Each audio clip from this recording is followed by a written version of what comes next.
शांत हों, जिनके गुणों के गान में वे वर्धमान महान जिन विचरें हमारी। इस समय सात परमागम है। आचार्य कुंद देव ने इसे 2000 वर्ष पहले इसी पवित्र भारत भूमि पर बनाया। इस आदमी अपन को आरंभ करनी है। जो अगस्त का शिविर था उसमें 6वीं गाथा तक अपन आ गए थे और एक आध दिन थोड़ी बहुत चर्चा 7वीं गाथा की हुई है। तो इस 7वीं गाथा से बात आरंभ करनी है। समय सार जैन दर्शन की गीता है, एक जैनियों का कुरान है। कहने का आशय ये है कि जो महत्व गीता का दर्शन समाज में है अथवा जो महत्व कुरान का मुसलमानों के यहाँ है, वही महत्व जैनियों के यहाँ इस समय सार का है। समय सार परमागम में उस भगवान आत्मा की चर्चा है कि जिसके दर्शन का नाम सम्यक दर्शन है और जिसके जानने का नाम सम्यक ज्ञान है और जिसके ध्यान करने का नाम सम्यक चालक है। अब जिसे जानना है, जिसका ध्यान करना है, जिसमें अपनापन स्थापित करना है, तो उसे जाने बिना तो हमारा काम चलेगा नहीं। तो इस समय सार में उसी आत्मा का स्वरूप बताया गया है। इस जगत में जिसे आत्मा समझा जाता है उनका बहुत बड़ा पेटा है।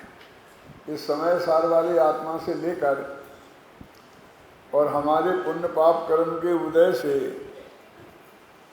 जो भी संयोग और संयोगी भाव हमें मिले हैं, हम किसी न किसी रूप में उन सबको भी आत्मा की मर्यादा में शामिल कर लेते हैं। जो आत्मा शब्द है ना संस्कृत का, वो अपनेपन के अर्थ में है। माने अकेला वो ज्ञान दर्शन स्वभावी आत्मा यही नहीं। ज्ञान दर्शन स्वभावी आत्मा तो सभी आत्मा है, लेकिन वो मेरे लिए सब वो जीव हैं और मेरा आत्मा मेरा जीव मेरे लिए आत्मा है। माने उस जीव के साथ में जो अपनापन जुड़ा है उसको बोलते हैं आत्मा। वैसे तो आप भाषा में देखेंगे कई जगह सब पुद्गलात्मक शब्द आता है ना। क्या मतलब हुआ?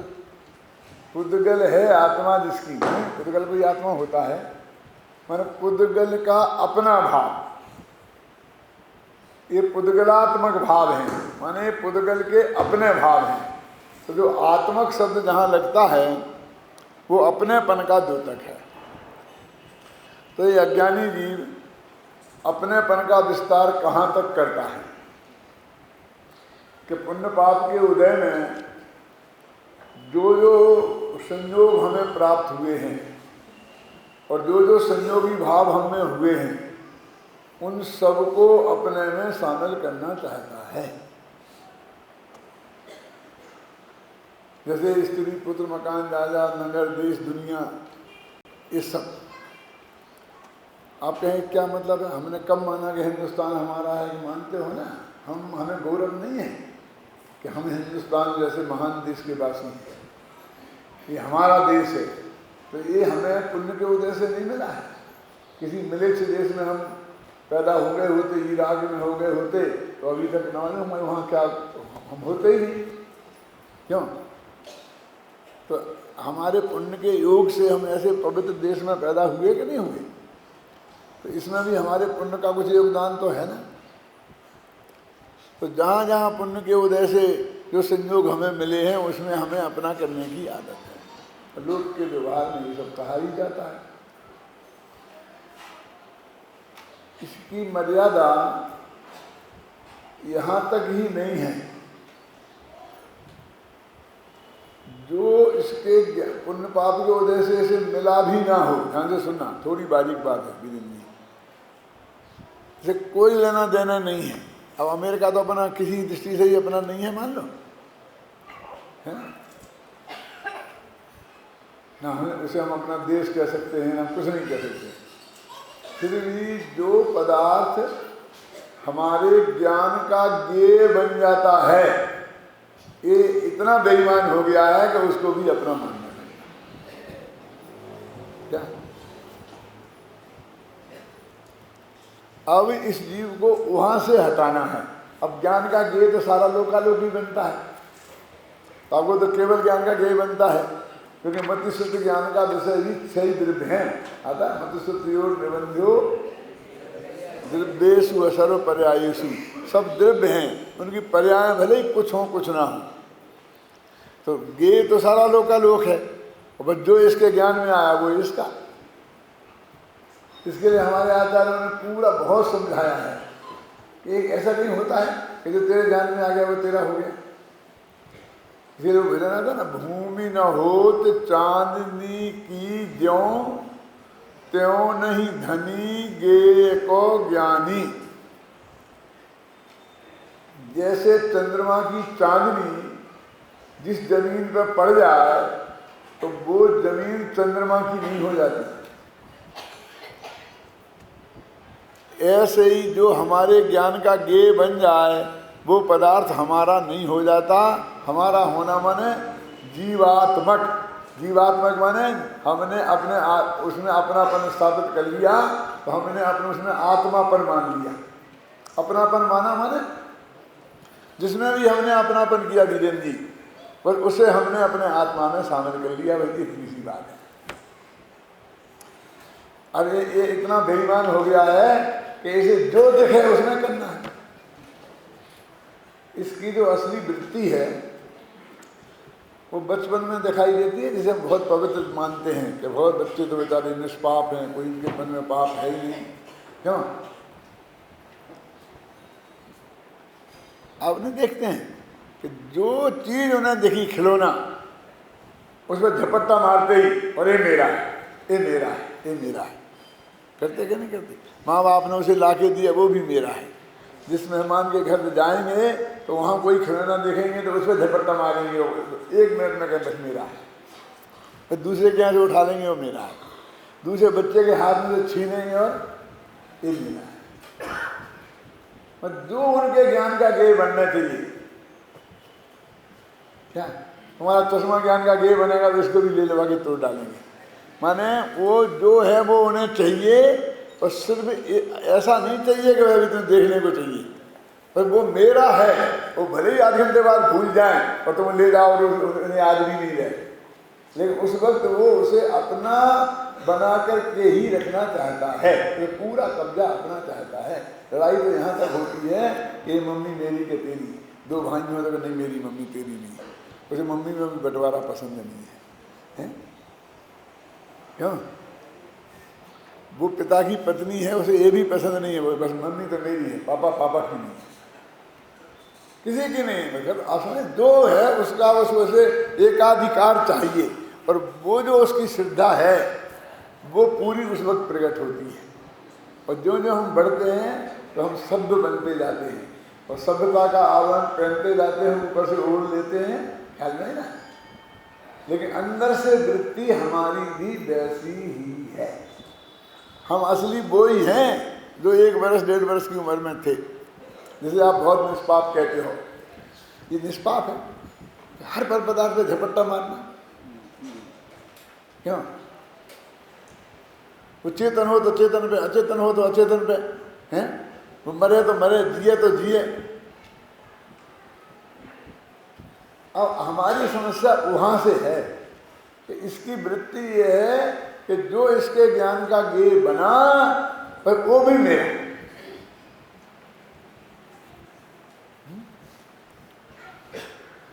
इस आदमी गाथा की मैं भूमिका पढ़ता हूँ, जो आपके पास एक किताब है ना, इसके पेज नंबर 20 पे सबसे नीचे की 3 गाथाएं, 3 पंक्तियां।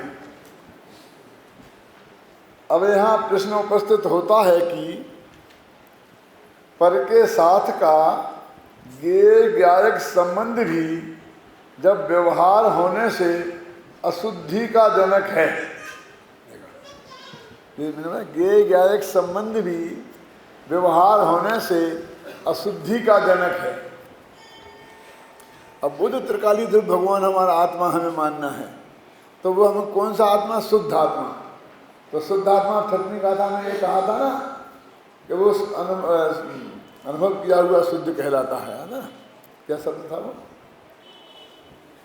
अनुभव में आता हुआ शुद्ध कहलाता है। शुद्धम इति अभिलप्यते, परद्रव्यों से भिन्न उपासित होता हुआ शुद्ध कहलाता है। तो वो उस आत्मा की उपासना की तब वो शुद्ध कहलाएगा, और वो ज्ञायक भाव है, वो शुद्ध भाव है। उस शुद्ध आत्मा की बात कर रहे हैं। तो वो कहते शुद्ध आत्मा में पर के साथ ज्ञेय ज्ञायक संबंध है, तो ये भी अशुद्धि का जनक है। पर ये अशुद्धि पैदा हो गई, ज्ञेय ज्ञायक संबंध भी अशुद्धि का जनक है। अरे क्यों है अशुद्धि का जनक? जानना तो आत्मा का स्वभाव है, और ज्ञेयों का स्वभाव भी जानने में आना है।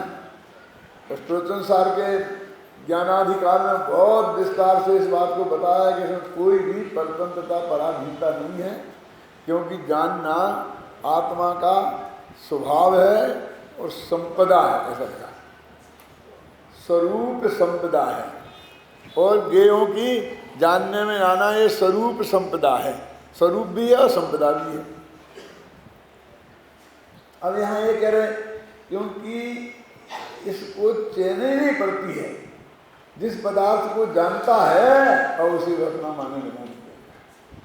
ये जो अनादिकालीन वृत्ति है ये अशुद्धि की जनक है, ये बहुत खतरनाक है। देखो अब अभी अपन में देखो, अपने अंदर वो जांच करके देखना, कोई भी पदार्थ हमारे ज्ञान का ज्ञेय बना। एक बढ़िया एक घड़ी हमारे यहाँ देखी, हमें दिखाई दी हमारे लिए, तो एकदम बोलेंगे किसकी है? घड़ी घड़ी की है, घड़ी किसकी है, तेरे को क्या लेना देना? यानी मतलब उसमें अपना और परायेपन का भेद वो उसी वक्त करना चाहता है। एक सेकंड से चैन नहीं पड़ेगा। क्या यदि कोई की नहीं हो तो फिर मैं कब्जा कर लूं? इसकी है से तेरे को प्रयोजन क्या है? और फिर अगले ही क्षण है तो बहुत अच्छी। अब समझे ना?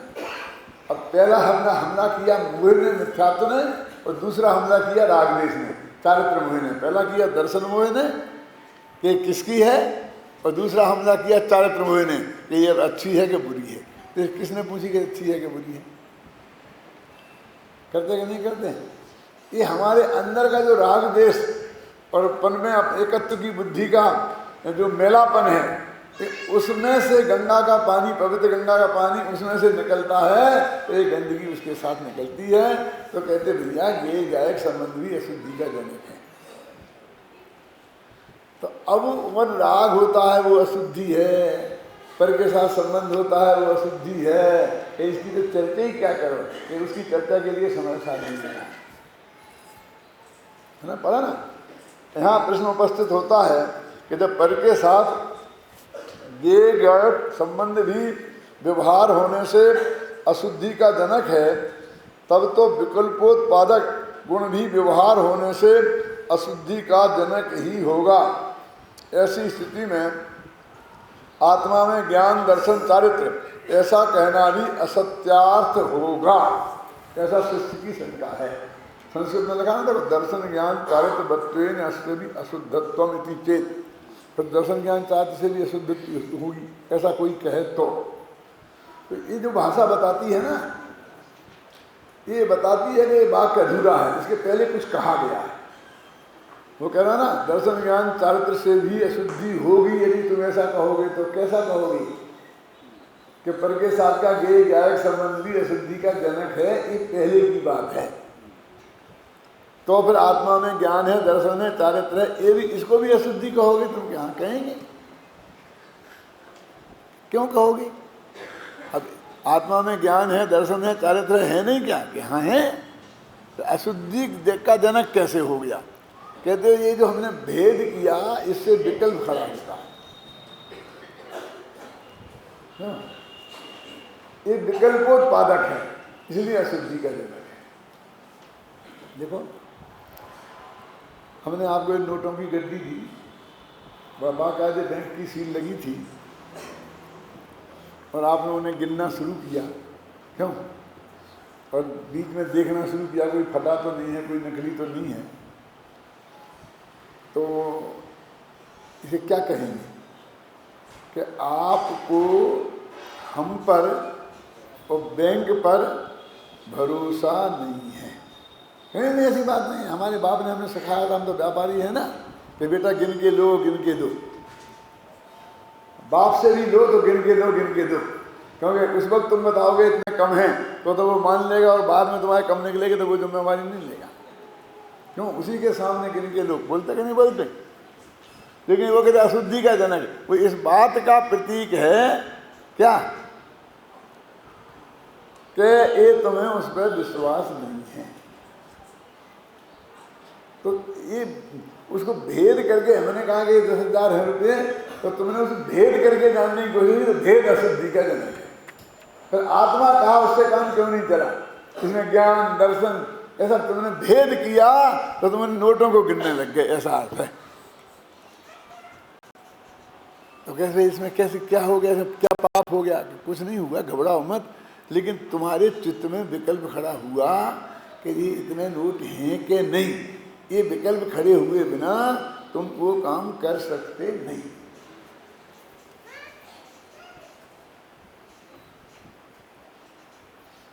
ये बैंक वाले गड्डियां बना बना कर और उसमें बराबर सील बंद करके क्यों बिरंदी क्यों रखते हैं? क्योंकि यदि वो सील बंद करके नहीं रखे तो हर दफे कितने कितने गिने, फिर कम हो जाए, फिर ज़्यादा हो जाए, ऐसे हो जाए तो एक दफे होगा तो अब गड्डियां गिन लेंगे। तो वो कहते हैं कि ये चीज कि तुमने अंदर की डिटेल जानने की कोशिश की तो इसका मतलब है कि तुम्हारे चित्त में विकल्प की उत्पत्ति हुई, और बस वो विकल्प की उत्पत्ति होना वो अशुद्धि है। क्यों? आत्मा की अनुभूति निर्विकल्प अवस्था में होती है। हमारा क्रोध, आप उसके हम बेईमान, हम आपके बेईमानी की बात नहीं है। वो कहता ना आप बेईमान हैं ये नहीं कहते हैं, लेकिन मेरे को बस गिनने की आदत है। गिनने की आदत क्या है कि मेरे किसी से भी लेना वो मेरे दिमाग ऐसा बना हुआ है कि मैं किसी पर भी विश्वास नहीं करना। क्या? हमने तो जन्म से यही सीखा है अपने माँ बाप से, हमने सब ये सीखा है गिन के लेना, गिन के देना बराबर। मैं ठाकुर जी को ठाकुर जी तो नहीं देखो मत देर में, पहले गिनो गिनो, मेरे सामने गिनो। अकेले लेने वाले के चित्त में नहीं, देने वाले के चित्त में भी ये है कि ये झगड़ा आदि निपटना चाहिए। कि ये 2 महीने बाद ठाकुर जी कह लेंगे इसमें 3 नोट कम निकले थे 100 के, तो क्या होगा? समझ गए ना? मैंने लेने वाले को नहीं, देने वाले को भी है। तो ये सब विकल्प माने चित्त में एक अशांति पैदा करते हैं। विकल्प माने एक अशांति एक टाइप की। तो विकल्पात्रोध होने से एक ज्ञान दर्शन चारित्र ये भी अशुद्धि है। अभी आप कल्पना करो कि अपन तो आत्मा में काय को अशुद्धि मानते हैं, अपने तो अगले नहाते नहाते ही शुद्ध हो जाते हैं। तो इतने शुद्ध हो जाते हैं नहाते ही तो कोई छू ले तो हम उसे डंडा लेके मारने पे उतर जाते हैं। मैं पूजा को जा रहा हूँ, शुद्ध धोती कपड़े पहन के जा रहा हूँ, अब आपने छू लिया तो इतना गुस्सा आता है कि सवाल मेरा नहीं है, मैं तो द्वारा नहाऊंगा। लेकिन धोती दुपट्टा दूसरे कहाँ से आएंगे? अब इन्हें धोऊंगा तो घंटा 2 घंटा सूखने में लगेंगे। क्यों से दीदी कितनी दफे हो गए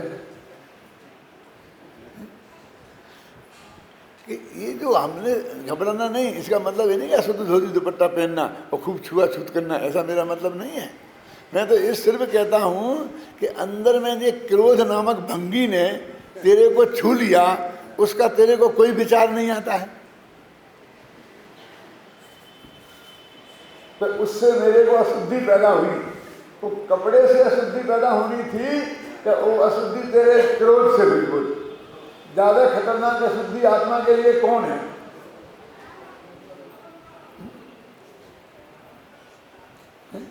ज्यादा अशुद्धि कौन है? बता विचार। तो विकल्पोत्पादक है, बस वो अशुद्धि है। हमें तो इसका मतलब ये नहीं है कि तुम बेईमान हो, हमने तुम्हारे नोट भी नहीं। हमारे चित्त में ये विकल्प खड़ा हुआ तो इतनी सी बात है, सामने वाले का कोई दोष नहीं है। तो आत्मा में दर्शन ज्ञान चारित्र का भी तुम नोट गिनोगे अलग अलग अनंत गुणों को, तो भी वो भी अशुद्धि का जनक है। देखो गाथा में कैसी भाषा है, पैरों के नीचे से जमीन खिसक जाए, लेकिन हम तो इतने मजबूत हो गए हैं कि हमारी तो कोई जमीन वमीन कोई खिसकती ही नहीं है। देखो क्या लिखा, व्यवहारेण बदस्सदी प्राणेस्य चरित्र दंशनम प्राणम।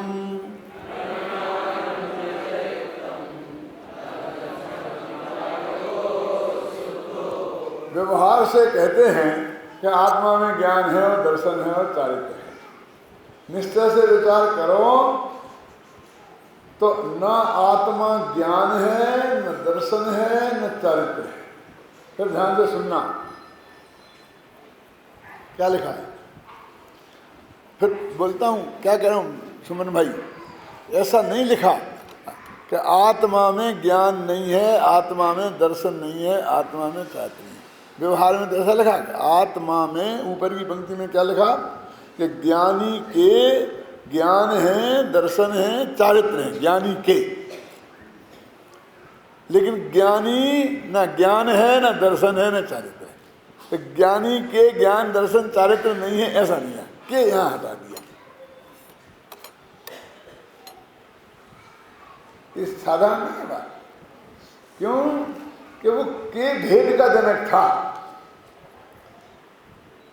के लगाया ना, तो वो भेद का जनक है, क्योंकि वो संबंध वाचक है। अपने होते ना, कर्ता ने कर्म को कर्म से, संप्रदान के लिए, अपादान में से, और आदि संबंध का के की, तो के आ गया ना, ये संबंध हो गया ना लालचंदी साहब, के आ गया ना के। तो के ये संबंध की निशानी है, और संबंध दो वस्तुओं में होता है,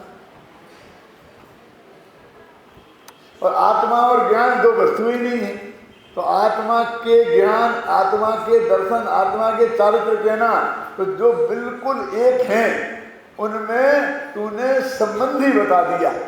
तो ये ऐसा हो गया कि अपने परिवार में, अपने गोत्र में, अपने भाई बहन की लड़की से शादी कर लेना कितना बड़ा पाप है, आपको समझ लो समाज की दृष्टि से। कि जो अपने थे वे अपने संबंधी हो गए। क्यों? अपनी बहन से शादी करेगा तो अपना सगा भाई साला हो जाएगा कि नहीं? और साला संबंधी और भाई संबंधी थोड़ी, भाई तो अपना है। तो जो ज्ञान दर्शन चाहे तो आत्मा थे, आत्मा के नहीं थे। तो ये के लगा के तूने उसमें से भेद की उत्पत्ति की, इसलिए वो बात गलत है, व्यवहार से कही जाती है। ख्याल में है ना? और अभी ने कहा नवीडानम, ऐसा नहीं कहा आत्मा के ज्ञान नहीं है, आत्मा ज्ञान, लेकिन नवीन आत्मा में ज्ञान, आत्मा ज्ञान नहीं, दर्शन नहीं, चारित्र नहीं। आत्मा तो आत्मा है, पर आत्मा और ज्ञान में जो भेद खड़ा हो ऐसा कोई बोलना नहीं। आत्मा ज्ञानम, स्वयं ज्ञानम, आत्मा में ज्ञान नहीं, आत्मा का ज्ञान नहीं, आत्मा के लिए ज्ञान नहीं है ना। कोई कारक प्रक्रिया जिसके साथ खड़ी नहीं हो। देखा ना कर्ता कर्म अधिकार में, समस्त कारक चक्र प्रक्रियो तीर्णत्वात् निर्मला शुद्धि मात्रम, है ना। समस्त कारक पक्ष की प्रक्रिया से पार होना चाहिए, इतना भेद खड़ा किया। अब मैंने आपको इतनी चीज़ें गिनाई कि ये इतना भेद खड़ा करना, ये और सारे हिंदुस्तान को अपना कहना, एक व्यवहार में तो ये है हिंदुस्तान हमारा है, और हम बहुत मजबूती के साथ कहते हैं, कहते कि नहीं कहते, हमें गौरव है इस बात का। अब ये दोनों को अपने यहाँ एक नए में डाल दिया व्यवहार। दो नए, एक निश्चय और एक व्यवहार। समय सार निश्चय व्यवहार नए का ग्रंथ है। जब आप जानते हैं अध्यात्म ग्रंथ हैं वो निश्चय व्यवहार की प्रधानता से लिखे जाते हैं, इसलिए उनको आध्यात्मिक न्याय कहते हैं। और सिद्धांत ग्रंथ द्रव्यार्थिक पदार्थिक न्याय की अपेक्षा से लिखे जाते हैं, इसलिए उनको सिद्धांत कहते हैं, अध्यात्म नहीं कहते हैं। अध्यात्म उन न्यायों को अध्यात्म के न्याय नहीं कहते हैं। तो हमारा व्यवहार देखिए क्या है, यानी आत्मा का ज्ञान है और आत्मा का हिंदुस्तान है, और हमने इन सब के लिए एक न्याय रखा।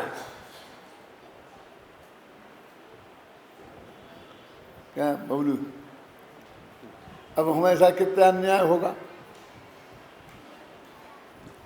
शुरू में ऐसा हुआ बहुत ज़्यादा। वीरेंद्र जी जब अब आई नहीं होंगे इस मिशन में, तब की बात बोल रहा हूँ मैं। ये सन 59, 60, 61, 62 की बोलता हूँ कि जब भी व्यवहार न्याय की बात आती थी तो फटाफट वो घी का घड़ा सामने आ जाता था। मैं घृत के संयोग से उसे घी का घड़ा कह देना। अब वो जब भी उदाहरण दे वो तो घी के घड़े करे, हिंदुस्तान हमारा है वाले का, और इसलिए हिंदुस्तान तो 1 इंच अपनी जमीन नहीं है, तेरा हिंदुस्तान है तो बेच दे हमें। अब वो हिंदुस्तान तेरी संपत्ति है, तू है तो तू बेच दे हमें, क्यों? तो एक पैसा नहीं मिलता उसका। 1 इंच जमीन पे हम खड़े नहीं हो सकते, हमारा कोई अधिकार नहीं है। एक तो उसको ये कहना कि मेरा है, और ये ज्ञान को कहना मेरा, जो बिल्कुल बिल्कुल अंदर से ज्ञान, मैं ज्ञान ही हूँ, मैं ज्ञान हूँ, तुमने उसको भी अपने में से निकाल के मैं हिंदुस्तान हूँ, हिंदुस्तान मेरा है, उसके जाके साथ पटक दिया। कितना अन्याय किया।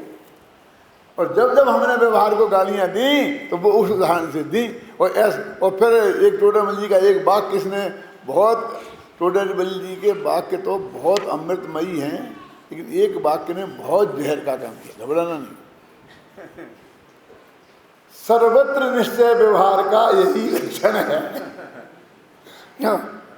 उस वक्त बहुत चलता था, और कोई निश्चय व्यवहार तो जानता नहीं था ज़्यादा।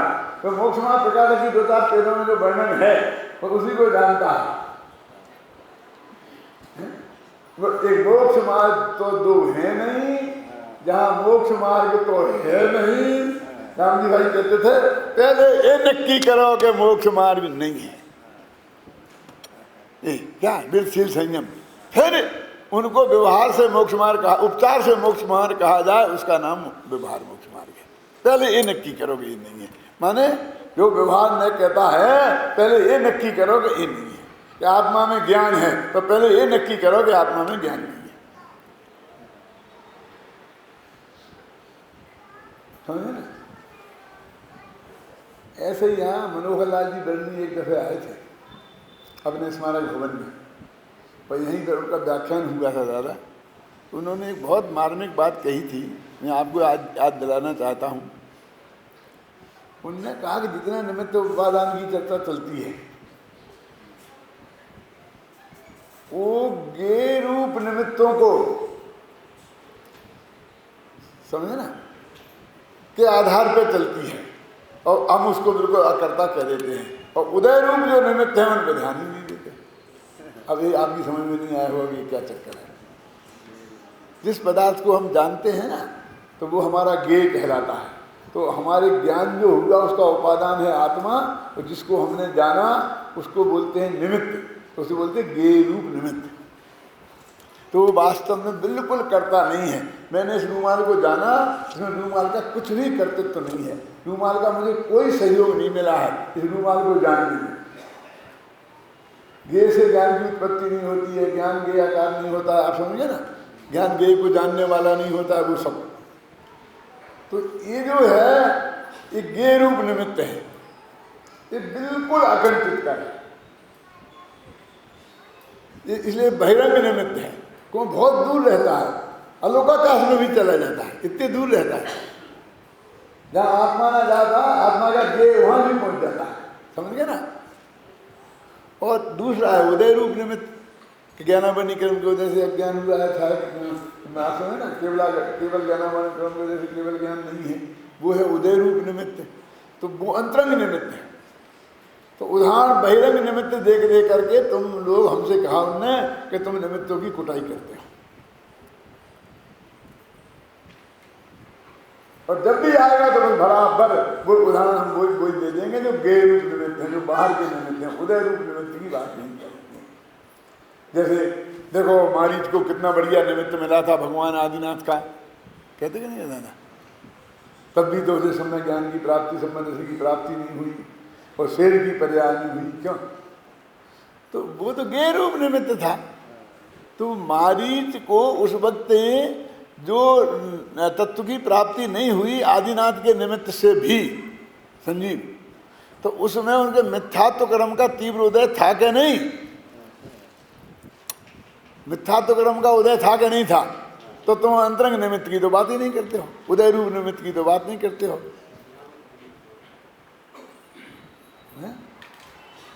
तो बात तो गंभीर है क्या नहीं जो उन्होंने बताई थी कि निमित्त तो दो प्रकार के होते हैं ना, एक गे रूप और एक उदय रूप, एक अंतरंग और एक बहिरंग। तो ऐसे ही जब तुमने व्यवहार की बात कही तो जो मामा तो है नहीं, जो असली मामा तो मामा, और मामा के साले को भी मामा कह देते हैं। तो जो मामा तो है नहीं, मामा का साला है, इसलिए मामा कह देते हैं। जो मामा तो है नहीं लेकिन दोस्त का मामा है, उसे भी मामा कह देते हैं। जो मामा तो है नहीं लेकिन मामा का दोस्त है, इसलिए मामा कह देते हैं। ये नकली मामा व्यवहार वाले मामा हैं और असली मामा निश्चय मामा है। हमने खूब सभाओं में प्रवचन कर करके और लोगों की पेट में बल पड़ जाए ऐसा हंसाया। क्यों? मैं ये कहना चाहता हूँ कि हमने 27वीं गाथा के व्यवहार को सबके सामने रखकर बात करी, 7वीं गाथा के व्यवहार की बात नहीं करी। 27वीं गाथा का व्यवहार कौन सा है? व्यवहार नयो भासदी जीवो देहो हवदि खलु एको नदु निश्चयेन जीवो देहो विकदापि एकठो। ये असद्भुत व्यवहार नहीं है, तो अनुत्तर लेकिन असद्भुत है। देह और शरीर एक है ऐसा व्यवहार नहीं कहता, आत्मा और शरीर एक है ऐसा व्यवहार नहीं कहता, और निश्चय नहीं कहता कि कदापि एक नहीं हो सकते। अपने देह जुदी है, इसकी तो अपन जन्म से ही घुटाई सुनते आए हैं। जहाँ देह अपनी नहीं तहाँ ना अपना कोई, घर संपत्ति पे प्रगत है पर है परिजन रोए। क्यों? देह जीव को एक गिने बहे आत्म तत्व बुधाय। वो तो हमको बहुत बिल्कुल झूठ लगता है देह और आत्मा को एक कहना। ये तो 27वीं गाथा का व्यवहार है और 7वीं गाथा के आत्मा में ज्ञान का संचार है। अब वो जैसी देह आत्मा की नहीं है ऐसा ज्ञान आत्मा में नहीं है कि दोनों का एक अर्थ निकाला जा सकता है। तो ये क्यों हुई? ये गड़बड़ी हमारे अज्ञान में क्यों हुई? इसलिए हुई कि एक खाता कि जिसमें आत्मा में गुणभेद करना वो भी व्यवहार और सारे हिंदुस्तान को अपना कहना वो भी व्यवहार है ना। अब इसलिए 11वीं गाथा में आगे जाके कहेंगे बधा व्यवहार अभूतार्थ है। सभी प्रकार के व्यवहार अभूतार्थ है। तो सभी प्रकार के कौन? तो फिर वे गिनाएंगे 4, और 4 कौन? तो हमने इन सब चीजों को 4 भेदों में बांटा। कौन से 4 भेद जरा समझना। ये मैं 7वीं गाथा ही का अर्थ कर रहा हूँ, घबराना नहीं। ये सारी दुनिया कहाँ तक? हिंदुस्तान हमारा है, वहां से लेकर गुणभेद तक। ये जो कथन है व्यवहार के, इन्हें पहले हमने 2 हिस्सों में बांटा। एक को कहा सद्भूत और एक को कहा असद्भूत। कि जो बिल्कुल हमसे जुड़े हैं,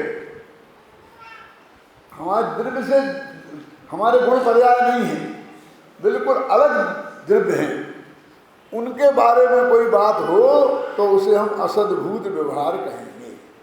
असद्भूत माने कोई संबंध है ही नहीं और फिर भी संबंध कहा जा रहा है, क्योंकि 2 द्रव्यों के बीच में वज्र की दीवार है। और दूसरा वो अपने ही आत्मा में मोह राग देश के परिणाम पैदा हुए, निर्मल परिणाम पैदा हुई, संबंधन पैदा हुआ, केवल ज्ञान पैदा हुआ और अनंत गुण हैं, असंख्य प्रदेश हैं। और इनके संबंधी व्यवहार, तो ये सब चीजें हैं आत्मा में, इसलिए इन लोगों को रखा सद्भूत में। ये सद्भूत है और वो असद्भूत, दो तरह के व्यवहार। फिर एक एक के दो दो टुकड़े और करे, तो उनका आधार क्या है? उनका आधार ये है कि एक निकट का संबंध और एक दूर का संबंध।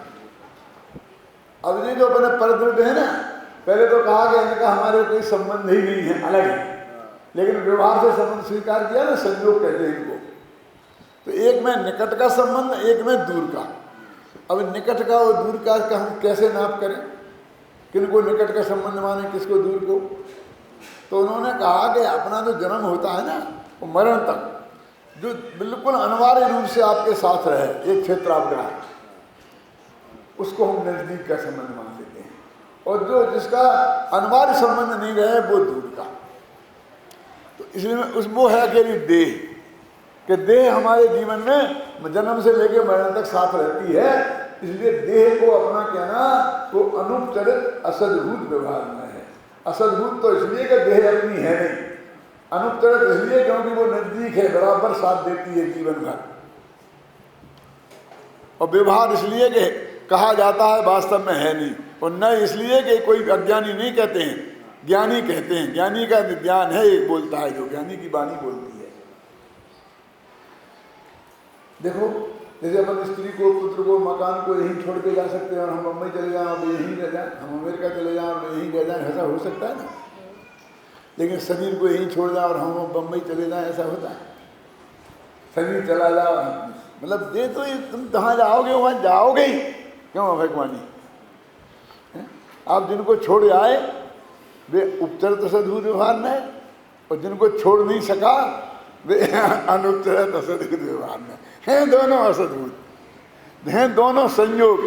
बस इनको, इतने सारे संयोगों को शरीर से लेकर और हिंदुस्तान हमारा है तक के, इन सारे संयोगों को दो हिस्सों में बांट दिया, एक को निकट के संबंधी और एक को दूर के संबंधी रखना।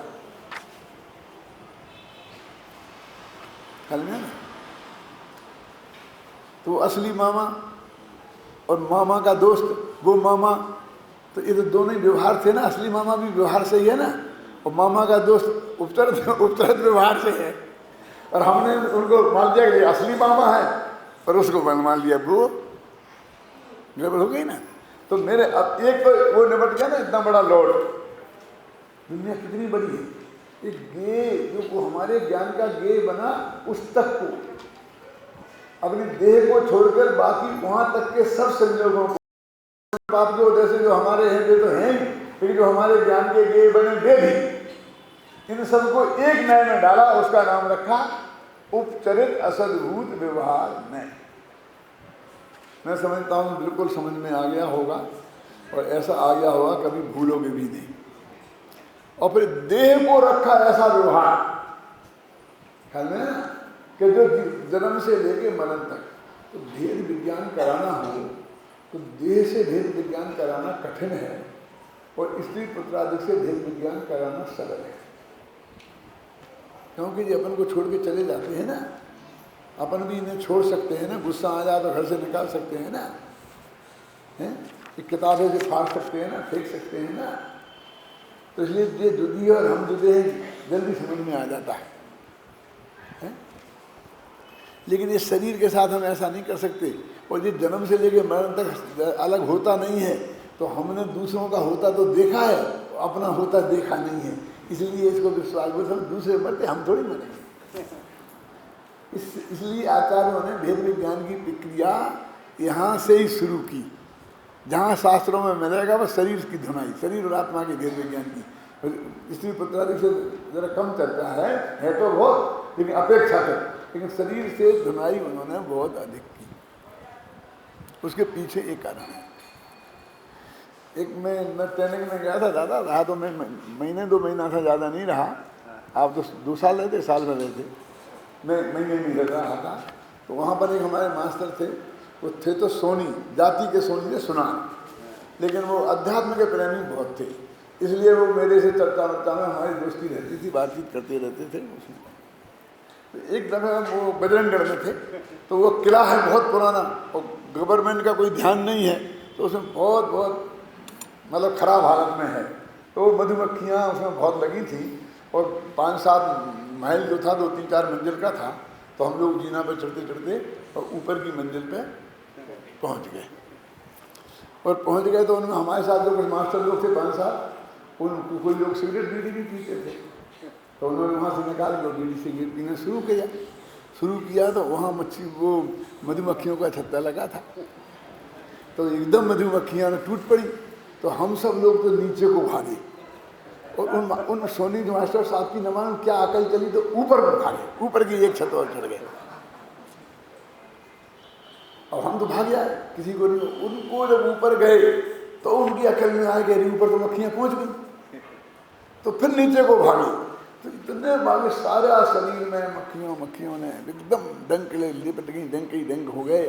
फिर वहाँ से आए, हम लोग कंबल वम्बल लेके गए, वहाँ नदी थी बगल में, वो जाकर उसमें डूब गए। मक्खियाँ मालूम क्या होती है, नदी में अपन डूब जाओ ना तो मक्खियाँ ऊपर उड़ने लगती हैं। अपन माथा निकाला तो फिर वहीं उड़ती रहती है, जाती नहीं है। वो जानती, उनकी इतनी खराब हालत हो गई, हॉस्पिटल में ले गए। 2-3 दिन में तो होश आया। जब चौथे दिन हम उनके पास पहुंचे, होश आया तो हमसे बोले, शास्त्री जी बोलते थे कि शास्त्री जी हमें सब पता चल गया। क्या? कि कोई किसी का नहीं है। मैंने कहा भैया हम तो रोजाना कहते थे, तुम्हें अब पता चला?